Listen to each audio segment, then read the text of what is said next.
Hello, Bacho. We have given a question. So this question says, here are the capacitive reactance and inductive reactance respectively for three sinusoidally driven series RLC circuit, right? हमें तीन case दिए गए हैं, ठीक है, जहां पर पहले कितना दिया हुआ है, पहले दिया हुआ है कैपेसिटिव रिएक्टेंस, उसके बाद दिया हुआ है इंडक्टिव रिएक्शन, ठीक है, ये थ्री केसेस हमारे पास हैं. तो for each does the current lead और लैग द ईएमएफ और are in to phase, right?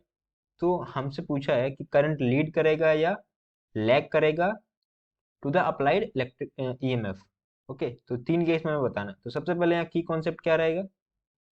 की कॉन्सेप्ट, राइट, वो क्या रहेगा हमारा? Capacitive reactance, capacitive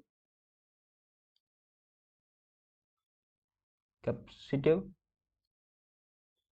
reactance, right, जिसको हम बोलते हैं XC. And inductive reactance, inductive reactance, इसको हम क्या बोलते हैं? एक्सएल, राइट, रिएक्टेंस,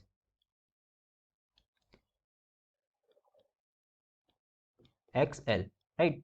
तो अगर सबसे पहले वाले केस में अगर हम चेक करें, पहला वाला केस क्या है?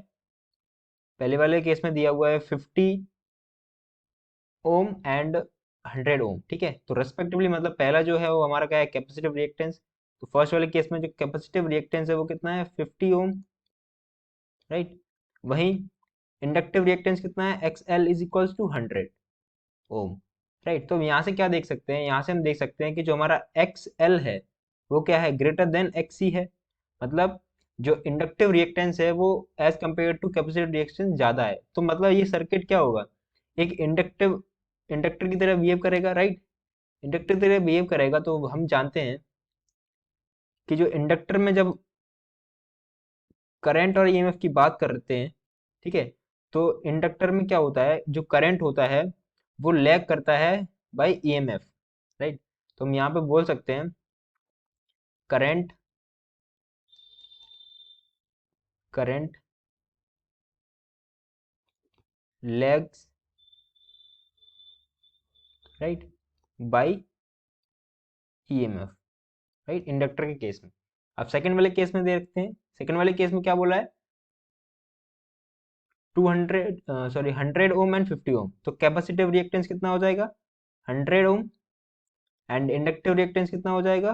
50 ओम, राइट. तो यहाँ से हम क्या देख सकते हैं? जो कैपेसिटिव रिएक्टेंस है X C is greater than X L. तो मतलब कैपेसिटिव रिएक्शन ज्यादा है तो ये कैपेसिटर की बिहेव करेगा, राइट.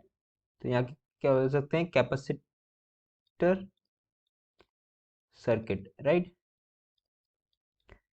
तो यहाँ से हम क्या बोल सकते हैं? और कैपेसिटिव सर्किट के बेस में क्या होता है? जो हमारा करंट होता है वो लीड करता है ईएमएफ को, राइट. तो in case of capacitor current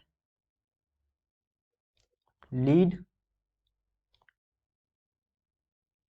EMF, right, leads EMF, right. अब थर्ड केस चेक करते हैं. थर्ड केस में क्या है? 50 ओम एंड 50 ओम. इसका मतलब है जो एक्सी है, मतलब 50 ohm is equals to XC and 50 ohm is equals to XL. मतलब यहाँ पर हमारा जो एक्सी है वो क्या है? इज इक्वल्स टू एक्सएल है. इसका मतलब है ये किस कंडीशन में है? रेजोनेंस कंडीशन में. और जब रेजोनेंस की कंडीशन होती है तो दोनों फेज क्या होते हैं? सेम फेज में होते हैं, राइट. तो both are same phase, right? Same phase. So I hope you understood the solution well. Thank you.